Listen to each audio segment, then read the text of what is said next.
This is A to Z with Mark Zinno, part of Locked On Sports Atlanta, and it starts now.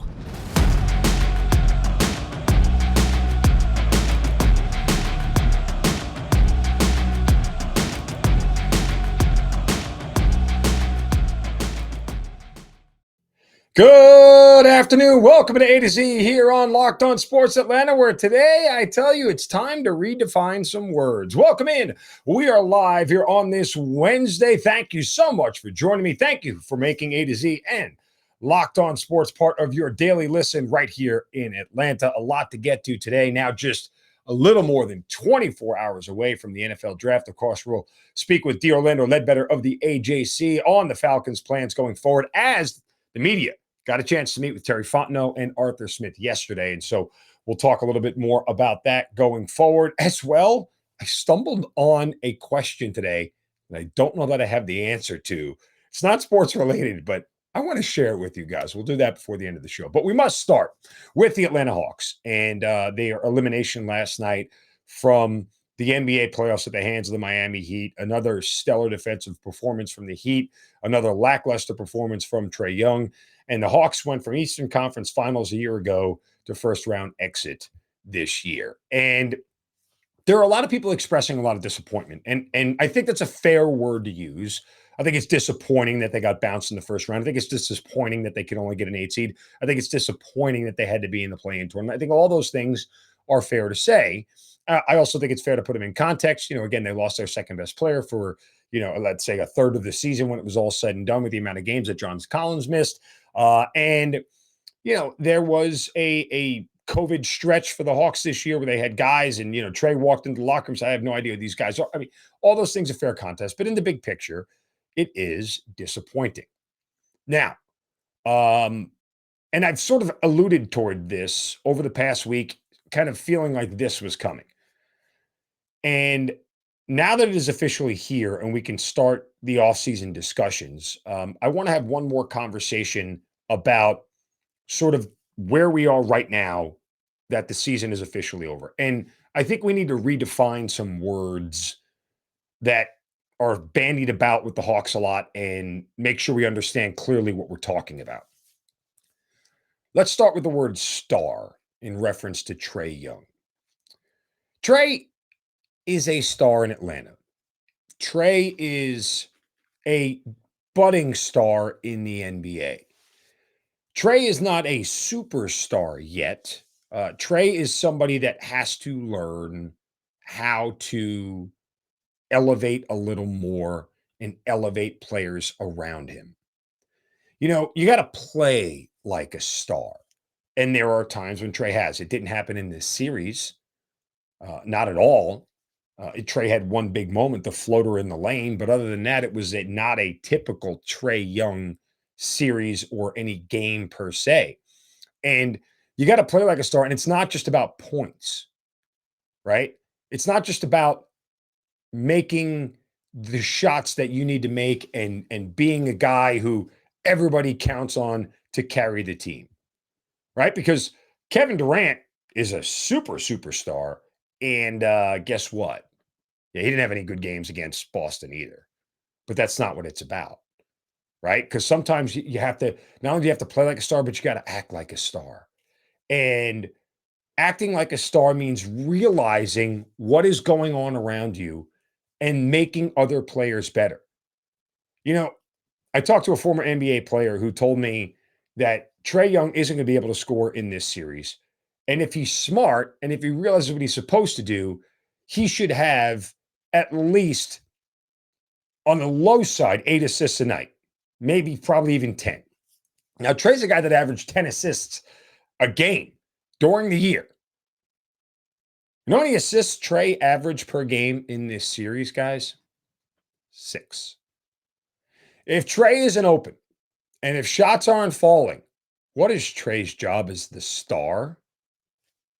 Make somebody else better. Did that happen in this series? No, it didn't. And that is on his shoulders.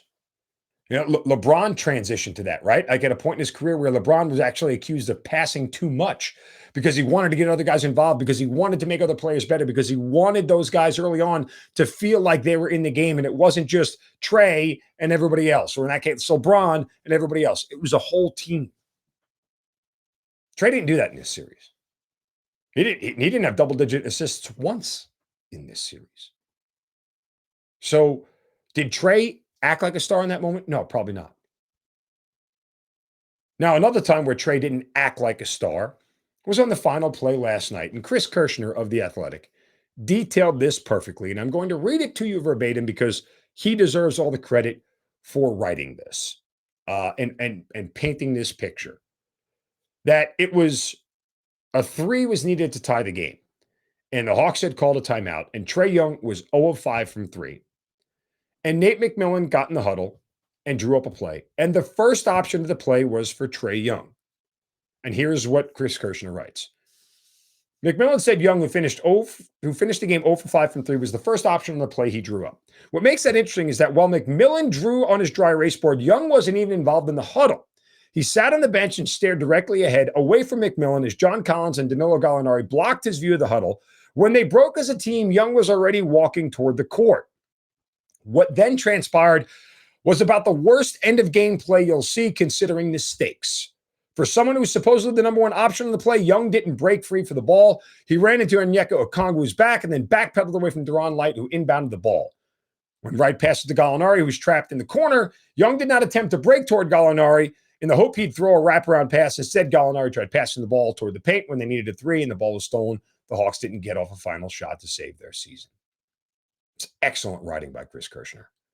And it describes it perfectly. You got to act like a star in those moments, man. I don't know what to tell you. You have to act like you want that ball more than anything on earth, and you didn't do it. You didn't do it.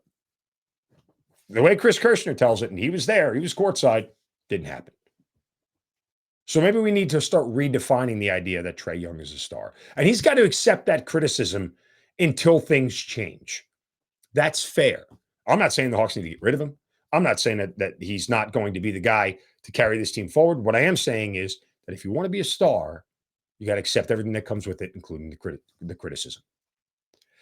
Another word I think we need to redefine is about the Hawks' future and calling it bright. Well, I had another Atlanta media member say that the Hawks' future is bright. Okay. I tend to wonder what your definition of the word bright is. Because if by saying the Hawks' future is bright, you are meaning bright means be a fun team, win a lot of games, have a great time at the arena, make the playoffs, play some interesting playoff games, and ultimately get eliminated, then yes, the Hawks' future is very bright because that's what they are. That's what bright means by currently saying the Hawks' future is bright. Now, when you say the Hawks' future is bright to me, you're telling me that they are close to a championship. That's not where this team is. That's not the definition of bright. That is not, their future is not bright if you're talking about them winning a title, because as I've said, objectively, they're the sixth best team in the East. Objectively, they do not have a championship roster. And while we're here, let's define championship roster. I mean, you could argue the Nets with KD and Kyrie have more of a championship roster than the Hawks. Why? Because they have KD and Kyrie. It's Trae and who? Who's the other guy for Trae? Is John Collins really the Kyrie Irving in that analogy if Trae is supposed to be KD? Because I would tell you Trae is probably more closer to Kyrie than anything else. I don't think Trae is close to KD. Trae might have to be the Robin, not the Batman. And that's something you have to start to recognize, that this roster has holes. This roster isn't a championship roster. It is flawed and it needs to get better. I think that's fair. You can't sit here and look me in the eye and tell me you don't think that that's fair. It is. Trae might have to be the Robin. And Travis Schlenk may have to realize that. Because it's not John Collins. Take John Collins, put him on the Minnesota Timberwolves right now. He's the number 3 option behind Karl Anthony Towns and Anthony Edwards. He's a third guy. You cut. Is it unfair to say you got a 2 and a 3 instead of a 1 and a 2 with Trae and John? Are the Hawks still missing a 1? What is clear is that you can't run it back with this same roster. Heck, even Arthur Smith said it yesterday. He wasn't talking about the Hawks, but he was just talking about roster construction. And I'll read the quote that he told the media yesterday. Quote, "I don't think you're ever all set. If you think you're going to continue and run it," I'm sorry, he says, even if you win a Super Bowl, if you think you're going to continue and run it back, that's not a great strategy. He's 100% right. You don't ever just run it back. The Tampa Bay Buccaneers tried to run it back. What happened? They came up short. You can't just run it back. You can't run this team back out there and expect them to win. It's not going to happen. So we need to redefine some words for the Atlanta Hawks and figure out how this team gets better. And then, of course, I'll ask the last question. And I asked it yesterday, and I told you I wasn't ready to answer it. I asked it last week. I said we weren't ready to answer it.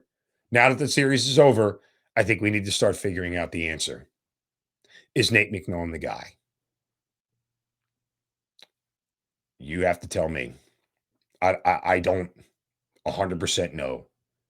But I saw a man get visibly and wildly outcoached throughout that entire series and made exactly zero adjustments, had zero feel for game situation, had zero feel for how to stop momentum. He got outcoached. And so if you don't really have a star and your future isn't bright and your roster construction isn't there and your head coach is outmatched, how close are you? Maybe I'm being oversensitive right now. Maybe I'm analyzing it too much, but kind of feels that's where we are, objectively. I could be wrong, and I'm open to hearing a difference of opinion from anybody. Hit me up on Twitter at Mark Zinno. I'm open to hearing a difference of opinion, but I would love for somebody to tell me where I'm wrong in any of those assessments. All right, coming up next, speaking of wrong, let's hope the Falcons won't be. Let's hope they get it right. As I've said repeatedly, please just make this easy on them. Terry Fontenot, Arthur Smith met with the media yesterday, and we're one day away from the draft. Orlando Ledbetter, the AJC, will join us next right here on A to Z on Locked On Sports Atlanta, free on YouTube, and wherever you get your podcast, search Locked On Sports Atlanta.